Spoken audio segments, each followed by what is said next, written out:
Turani imbere y'umwami kuri uyu munsi dushaka amaso hawe twiriza. Twumvise mwami yuko mu rwego rw'itoro ryawe ku isi ariho intege nke mu byerekeye gusenga. Niyo mpamvu mwami tuje imbere yawe twisengera ubwacu ngo duhe gukanguka no kumenya ubukene dufite mu mwuka, ndetse tugasengera n'itoro ryawe muri rusangi ubwoko bwaba kwizera bose mwami Yesu, kugira ngo nk'uko wakanguye imyuka ya Zorobabeli na Yosuwa mutambyi mukuru igihe bavaga mu bunyage nyuma y'imyaka 70 Babuloni, babanje kubaka igicaniro imyaka 2 batangiye ingoro, Satani arabakanga bituma bareka no bakita ku byabo. Byabaye ngombwa kuhagurutsa Agayi kugira ngo ukangure imyuka yabo, kugira ngo bamenye ko ineza yabo ituruka ku busabane bafite n'Imana ndetse no ku ngoro yayo. Rero warakanguye imyuka yabo, barakanguka, bamenya yuko bacuritse ibintu, bamenya yuko ibyo bita priorite ntabwo ariko Imana ibona. Byatumye batangira kwita ku ngoro yawe, bituma noneho n'ubuzima bwabo bwite bwahabwa umugisha. Natwe mwami turi muri ibyo bihe aho twacuritse ibintu, aho twashize la charrue avant les bœufs, twashize isuka twashize imbere y'ibimasa, kandi ibimasa nibyo kujya imbere bigakurura isuka. Reka mwami ukangura imyuka y'abakwizera bose, bakanguka bave mu bitotsi by'umwuka, bamenye l'ordre de priorité, bamenye l'échelle de valeur imbere y'Imana uko bimeze, kugira ngo nibasange baratwaye n'iby'umubiri kurusha ubuzima bwo mu mwuka. Urabizi kurusha twese yuko umuntu adashobora gutungwa n'umutsima gusa, ariko ngo n'ijambo ryose ryavuye mu kanwa kawe. Niyo mpamvu mwami turi mu bihe bikomeye aho ijambo ryawe risozwa amaso ya benshi kubera ibintu biraba ku isi, ariko ni bake babyitaho. Niyo mpamvu Satani akoresha ibi bihe kugira ngo abantu bafungire muri panike, kandi nibahungire ku Mana ko ari yo muti. Turasaba mwami kugira ngo dukangure ubwacu, ukangure n'itoro ryawe muri rusange, usuke umwuka wo gusenga no kwinginga no gushima mu mitima y'abera, mu izina rya Yesu, amen. Haleluya, haleluya. Rero ikintu gituma abantu nubwo amakuru avugwa ku isi buri munsi atari meza, ariko abantu bagakomeza kuba imbata zo kuyashakisha no gushaka kuyumva, ntabwo ari ukuvuga ngo baba biteze ngo kumva ayandi meza. Ari ikintu kiba cyakoretse mu mibiri y'abantu Imana yashizeho batazi ko ari cyo kirakora. Amen. Iyo wumvise ikintu cyangwa iyo wakoze ikintu hanyuma ugahita ukomeza kugira inyota yo gukora cya kindi, yo kumva cya kindi, aho bituruka ni kuri hormone yitwa dopamine. Mwandike dopamine uko nyine bivugwa, dopamine, dopamine uko nyine. Burya ubuzima bw'abantu cyangwa ubuzima bw'ifite ubuzima n'inyamaswa, imitwarire yabo iva kuri za hormone nta bindi, hanyuma n'ibindi rero biva ku badayimoni cyangwa ku mwuka wera. Tufate kwanza ibiri muri wowe, tushire ku ruhande influence y'amadayimoni cyangwa y'umwuka w'Imana, wowe nk'umuntu. Amen. Ibyo ukora byose, ibigusunika byose biva kuri za hormone nta bindi. Le secret là, hormone niki? Mu mubiri wawe harimo uturemangingo dushinzwe gusuka ibintu runaka mu maraso yawe, ibyo bita les glandes endocrines. Nukuvuga iki? Tuvuge umugabo n'umugore, niba bose ngo turashaka noneho tubyare gusa, nibwo nabyibwira. No, hariho des hormones, harimo ibintu bisukwa mu maraso y'abantu bagahita bifuza imibonano mpuzabitsina. Ce sont des hormones de sexualité. Harimo amahormone menshi. Dufate adrenaline. Iyo umuntu ahuye n'ikintu cya danger, twabivuze kenshi hano, hejuru y'impyiko zawe hariho uturemangingo, ibyo bita les glandes surrénales. Ku mpyiko zawe hejuru hariho uturemangingo. Iyo uhuye na danger tuhita turekura iyo bita adrenaline, ikata bisuka mu maraso, ugahita uhinduka, ukaba wagira imbaraga utari ufite, ukaba wavuduka kuva hano kugera mu majyaruguru, ukavuduka nka Eliya avuduka imbere y'igare rya Ahabu. Umukecuru akavuduka akaba yasimbuka urukuta igihome cya metero 3, kandi bisanzwe n'akabuye kari imbere ye biramugora kugira ngo agatambuke. Niko Imana yaturemye. Amen. Zose n'amahormone. Noneho mu bitureba hano kubyerekeye panique, sibyo? Ari hormone yitwa dopamine. Dopamine rero bayita l'hormone de la récompense ou l'hormone du bonheur. Nguvuga ngo iyo dopamine iyo isutswe mu maraso yawe, amen, cyangwa igasukwa no mu bwongo mu manerone, iyo dopamine bayita neurotransmetteur. Nguvuga ngo iratransmeta, ijyana information mu bindi bice by'uturemangingo tw'umubiri bitandukanye. Hanyuma ikikora iki rero, iyo imaze kujya mu mubiri ikora iki? Ikora umurimo wo kuguha kunezerwa, gushaka gukora cya kindi umenyere gukora. Ni ukuvuga ngo niyo istimira, niyo ituma wongera gukora bya bindi. Wabyumvise? Wararebye televiziyo none urashaka ngo uyirebe, ntabwo ari wowe, niyo dopamine ibikora. Urumva amakuru mabi avugwa ku isi ariko ugakomeza gushaka kuyumva, niyo dopamine. Ni hormone ya récompense. Ni hormone yitwa du bonheur, nuko bayita du bonheur. Cyane cyane nk'ibintu byiza umuntu agashaka ko byongera, ibintu byiza ugashaka ko byo wongera kubibamo, ibyo wita byiza, niyo dopamine ibikora. Yaba ibyurya, yaba ibyunywa, yaba ibitajya mu nda ariko ukabinezewa ukifuza ko byongera, niyo dopamine ibikora. N'Imana yayiremye kugira ngo ibyo twakunze twongere tubyifuze. Mwabyumvise?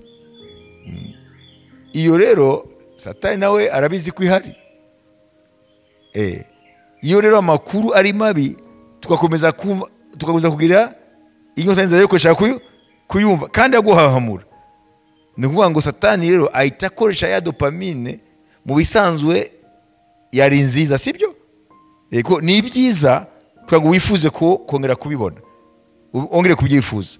Satani rero agahita akoresha dopamine igasukwa rero, amen, igasukwa rero mu turemangingo twawe, igasukwa mu maraso, noneho ukifuza na bya bindi biguhahamura.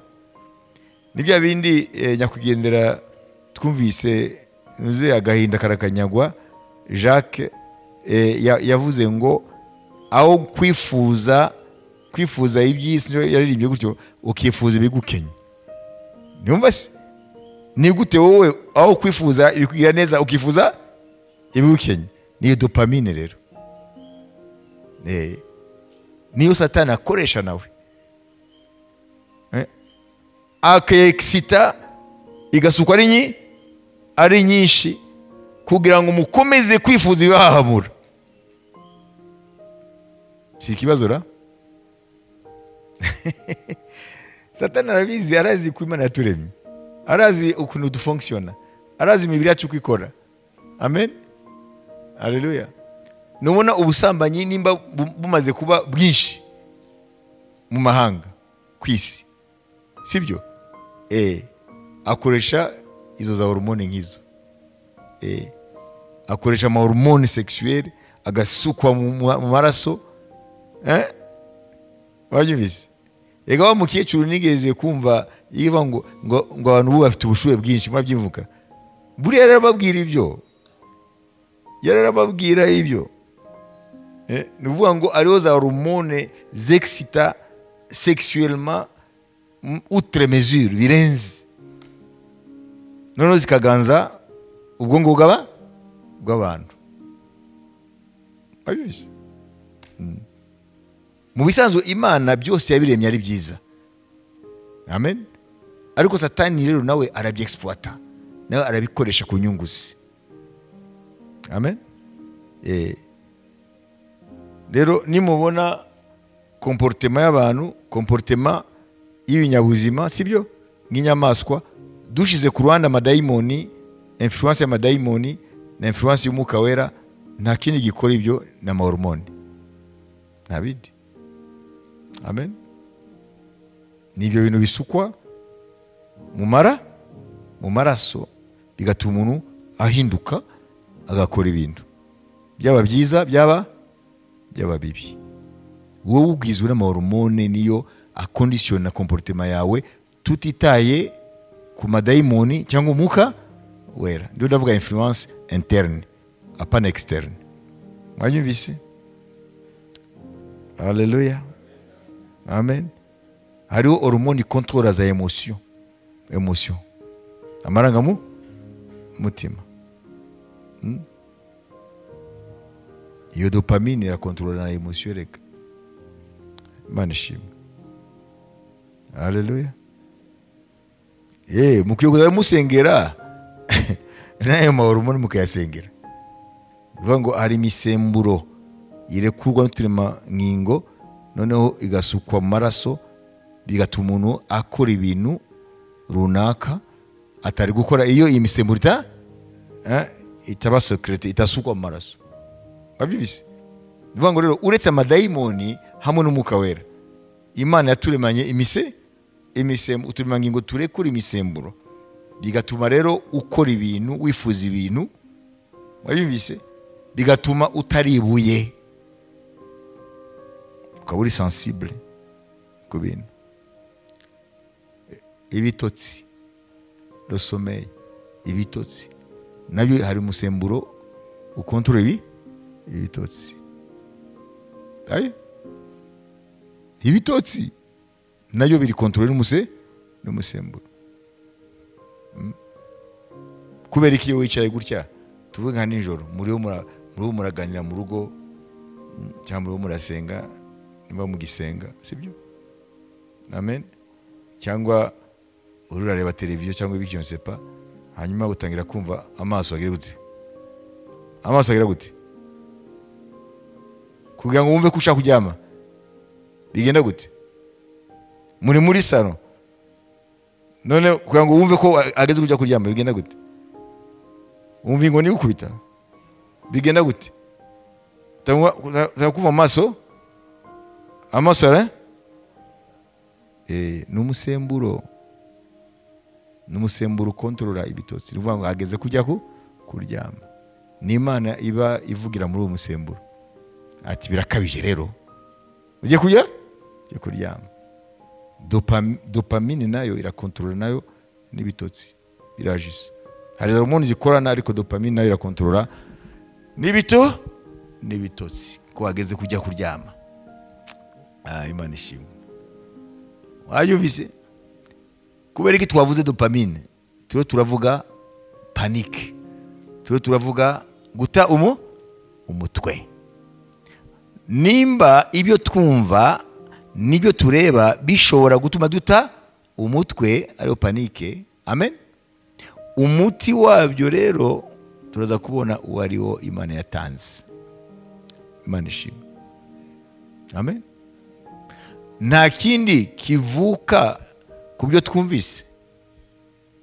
Cyo ni gitume duta umutwe. Ntacyo muzi birivuga. Umutwe uno munsi ijambo ry'Imana bavuye ngo guta umutwe biva ku byo twumva n'ibyo tureba. None muri Bibiliya nta kindi iyo tucyumvise nacyo kibyara ikintu muri twe ariko kitaduhahamura bigatuma duta umutwe. Dore kwizera guhishwa no kumva kukazanwa n'ijambo rya Kristo. Amen. Amen. Kumva ijambo ry'Imana, haleluya, kurema kwizera. Hanyuma kwizera kukarema ikinyuranyo cyo guta umutwe, kukarema confidence, kukarema gushikama, gutuza, kwiringira. Mwabizi? Kumva amakuru runaka yo mu isi cyangwa kureba ibintu runaka yo mu isi bitameze neza, bihahamura, bigutesha umutwe. Kandi uta umutwe uraza gukora n'ibintu utari gukora. Nimwaze umuntu iyo agiye gukora ibintu muri yataye umutwe akora byiza? Oya. Ese mwabyumvise ibyo? Kwizera kuzanwa no ukumva ijambo rya Kristo. Nuvuga ngo muri iyi minsi impamvu abakristo bafite uburwayi bwo mu mwuka, umwanya munini bawumara bumva amakuru ava mu isi kandi ntabwo ari meza muri iki gihe, akabyara mu mutima no mu bwonko akabyara panic, akagusha muri mode panic, akabyara guta umutwe, kubura ituze. Amen. N'ubwoba n'ibisa nabyo. Nyamara Imana iravuga ngo nimugira umwanya munini wo kumva ijambo ryanjye, bizabyara muri mwebwe kwizera, kandi ukwizera kureme muri mwebwe ituze, ndetse n'ubushizi bw'amanga, ndetse bubyare na confidence, bibyare kizere muri mwe. Mwabyumvise? Mwumvise umutima natanze? Haleluya. Ikibazo nuko abantu benshi bitwa abakristo bamara munini batumva ijambo ry'Imana, ahubwo bumva amakuru yo mu isi, ava mu Bushinwa, ava muri Amerika, mu Burayi, muri Afrika, kandi amakuru ya kino gihe ntabwo ari meza. Noneho ya dopamine igahita ibabana nyinshi, aho kugira ngo bareke bajye kumva ibitabahamura ijambo ry'Imana, ari bakomeza bashakisha ya yandi abahamura. Mwabizi? Simvuga ngo ntabwo mukwiye kumva amakuru ya televiziyo, y'amatelefone yanyu, sinzi arya amaradiyo mufite amatelefone, amakuru muri televiziyo zitandukanye, amachannels zitandukanye, amakuru ari ku nkoranyambaga. Ntabwo ari ibyo mvuga, ariko mugiye kumenya komadoze, kumenya ukuntu atari ibyo batwara gusa, kuko ntabwo bizabaremamo ikindi, bizabaremamo guhangayika, kwibaza ibiri bukurikire. Mwabyumvise? Amen. Ntabwo bibaremamo ituze, bibaremamo guhamuka, namukajya guhamura. Iyo umuntu ahamutse arahamura. L'homme moderne, umuntu wa kino gihe afite ikibazo. l'homme post-moderne d'ailleurs afite ikibazo, ntabwo atuje. Umuntu wa kino gihe ntabwo atuje, sur tous les continents, mu migabane yose ntabwo atuje, kuko ari confronté, abyukira mu makuru mabi ahamura, akirirwa amakuru ahamura. Mwabizi, hanyuma hariho ababyungukiramo, ibigo by'ubucuruzi bita bisuka amakuru menshi atuma abantu mwandika ibintu bibiri. Satani intwara akoresha ubu nisi, arakora mu buryo abantu abaremamo panike, abaremamo guta umutwe, guhahamuka, hanyuma akabaremamo ikintu cya attention, uvuga ngo kuguma ufite impagararo zo gushaka kumenya no gukurikira ibintu. Donc la panique et l'attention par rapport y'ibyo akwereka. Bikoreshwa muri marketing, bikoreshwa mu bigo bishaka kugurisha products zabo cyangwa ibyo bashaka kugurisha. Wayibizi? Nutagura ibi, nutakora ibi, biraza kuba gutya. Wayibizi? Ayibizi? Amen. Nukarya ibi gusa, dore ingaruka z'ibi, ahubwo ugure n'ibi. Nuvuga ngo iriya dopamine Satani arakoresha uburyo bwose ngo yisuke mu mubiri, ukomeze kuba addicted ku bintu, ugasanga ituze ntayo. Amen. Haleluya. Abantu rero bari sollicité, barashakishwa n'ayo makuru yose ava hirya no hino ku isi, kugira ngo abarememo umutima guhahamuka, umutima uhagaze, noneho babagurisheho ibyo babasha kubagurisha, des informations d'ibiki. Nko mu bihugu bimwe by'Uburayi, kubera iyi crise iraba, iyo bita ya guerre commerciale, abanyamerika bahagurukije gutakisa ibintu byose, bigatuma noneho abantu bavuga ati c'est une guerre commerciale, intambara y'ibihugu ihagaze ku bintu by'ubuhahirane, sibyo? Hanyuma rero abantu benshi rero makuru akaba bombarda makuru mu mbuga nkoranyambaga, rero amabanki agira collapsing, agira hombe, ahubwo mukuru amafaranga yanyu mu banki, ahubwo mugende, aho ikintu uno munsi ikwiye kuba umuntu yakwisunga ni zahabu. Fata amafaranga yawe yagureza zahabu, zahabu suzayisira, ntujye kuyibika muri banki, kuko banki ziraza kukuyewe, aho ugende ushakishe, mu gihe abantu batakubona, urebe iwawe nko mu nguni mu kajardin, ucukure nijoro, saa sita y'ijoro batakubona, urunguruke urebe ko batakubona, hanyuma uyihambeho. Tore ibintu bari baravuga mu bihugu by'Uburayi, abantu bahamutse. Nivuga ngo dopamine yabaye nyinshi. Tufashe mutanu dusengera abantu, dusenge mbere, twabasengeye kugira ngo bamenye les besoins spirituels, bamenye ubukene bwo mu mwuka. No tubasengere kubera amadayimoni arasukwa, agakoreshwa n'amakuru avuga ku isi, kugira ngo abantu bahinduke imbata za Satani. Ituze ribure mu mitima y'abantu. Minota 5.